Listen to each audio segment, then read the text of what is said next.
دوستو آج میں آپ کو رافع اور خرم کی کہانی سنانے جا رہی ہوں۔ تو شروع کرتے ہیں آج کی کہانی۔ رافعہ جیسے جیسے اپنی لکھی ہوئی تقریر پڑھ رہی تھی، اس کے چہرے پر جوش و خروش پھیلتا جا رہا تھا۔ کتنا اچھا لکھا ہے میں نے، یقین نہیں آتا کہ یہ میری لکھی ہوئی تقریر ہے۔ اس بار تو میں اس خرم کے بچے کو ہرا کر چھوڑوں گی۔ سمجھتا کیا ہے آخر خود کو، بڑا آیا ہیرو کہیں کا۔ خرم کا نام آتے ہی اس کا حلق تک کڑوا ہو گیا تھا۔ شاید نام لینے کا اثر تھا، یا بے اختیاری میں رافعہ نے واقعی خرم کو دل سے یاد کیا تھا۔ وہ بوتل کے جن کی طرح سامنے سے آتا ہوا دکھائی دیا۔ ارے وہ دیکھو، شیطان کا نام لیا اور شیطان حاضر۔ رافعہ کے ساتھ کھڑی نمرا نے اس کو ٹوکا۔ خرم کو دیکھتے ہی رافعہ کو خطرے کی گھنٹی بجتی ہوئی محسوس ہوئی۔ یہ یہاں کیوں آ رہا ہے؟ اسے تو اس وقت حال میں ہونا چاہیے تھا، جہاں پر تقریر کا مقابلہ ہونے والا ہے۔ رافع اور خرم ایک ہی کالج میں پڑھتے تھے۔ دونوں بے حد ذہین تھے اور دونوں میں ہمیشہ ٹکر کا مقابلہ ہوا کرتا تھا۔ رافعہ ہمیشہ ہر سرگرمی میں آگے آگے رہتی تھی۔ یہی حال خرم کا تھا۔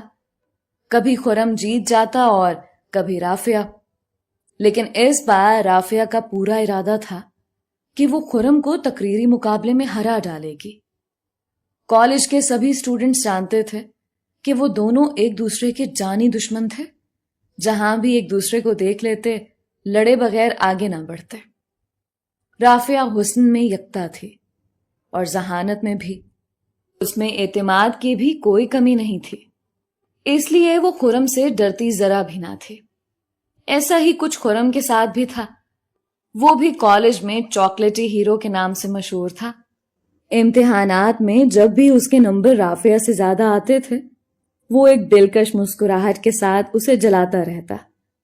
رافعہ پوری جی جان سے اس کے فیل ہونے کی دعائیں کرتے ہوئے اگلے سیمسٹر کی تیاری شروع کر دیتی۔ اس بار بھی کالج میں بڑے لیول پر تقریری مقابلہ ہو رہا تھا، جس میں خرم اور رافعہ نے بھی حصہ لیا تھا۔ خرم بہت اچھا مقرر تھا، کم تو رافعہ بھی نہ تھے، اسی لیے دونوں ہی ایک دوسرے کو ہرانے کے لیے پوری طرح بےتاب تھے اور ایڑی چوٹی کا زور لگا رہے تھے۔ خرم نے قریب آ کر ایک جلا دینے والی مسکراہٹ رافعہ کی جانب اچھالی۔ رافعہ نے جلدی سے اپنے ہاتھ میں موجود تقریر کا پرچہ اپنے پیچھے چھپا لیا۔ وہ نہیں چاہتی تھی کہ خرم کو ذرا بھی اندازہ ہو کہ وہ اس مقابلے کو جیتنے کے لیے کتنی بےتاب ہے۔ اوہو، لگتا ہے یہاں کوئی تقریر کرنے کی تیاری کر رہا ہے۔ بلا وجہ کی محنت کرو گی بے وقوف لڑکی، تمہیں پتا تو ہے کہ جیت ہر بار کی طرح میری ہی ہوگی۔ اس کی بات نے رافعہ کے اندر انگارے ہی تو بھر دیے۔ آخر یہ خود کو سمجھتا ہی کیا ہے؟ منہ دھو کر رکھو اپنا خوش فہم انسان۔ لازمی نہیں ہے کہ ہمیشہ چیٹنگ کر کے تم جیت جاؤ۔ ویسے بھی آج کے اس مقابلے میں جیت میری ہی ہوگی اور میں ثابت کر دوں گی کہ میں تم سے بہتر ہوں۔ رافعہ نے بڑے اعتماد سے اسے جواب دیا، لیکن وہ ڈھیٹ تھا، آگے سے مسکراتا ہی رہا۔ اسے مسلسل مسکراتا دیکھ کر رافعہ کا خون کھول کر رہ گیا۔ چلو نمرا یہاں سے، اس ڈھیٹ کو تو کوئی اور کام ہی نہیں ہے، جب دیکھو آ جاتا ہے اپنی کامیابیوں کا پرچار کرنے۔ رافعہ نمرا کو لے کر آگے بڑھ گئی۔ خرم کی مسکراتی نظروں نے دور تک اس کا پیچھا کیا۔ مقابلے کا وقت ہو گیا تھا۔ سارے اسٹوڈنٹس گرینڈ ہال میں جمع ہو رہے تھے۔ کالج میں خوب گہما گہمی کا ماحول تھا۔ لڑکے اور لڑکیاں اپنے اپنے فیورٹ پرسن کو سپورٹ کر رہے تھے اور ان کا نام لے لے کر نعرے لگا رہے تھے۔ خرم اور رافعہ کے دوست بھی ان کا نام لے لے کر نعرے لگا رہے تھے۔ پورے ہال کی نظریں ان دونوں پر جمی تھیں۔ سبھی جانتے تھے کہ وہ دونوں ہی ایک سے بڑھ کر ایک ہیں۔ ان دونوں میں آج کانٹے دار مقابلہ ہونے والا تھا۔ اسٹیج پر جب رافعہ کا نام پکارا گیا تو رافعہ کے دوستوں نے ہوٹنگ کر کے آسمان سر پر اٹھا لیا۔ رافعہ پورے اعتماد سے چلتی ہوئی اسٹیج تک آئی اور اس نے اپنی تقریر شروع کی۔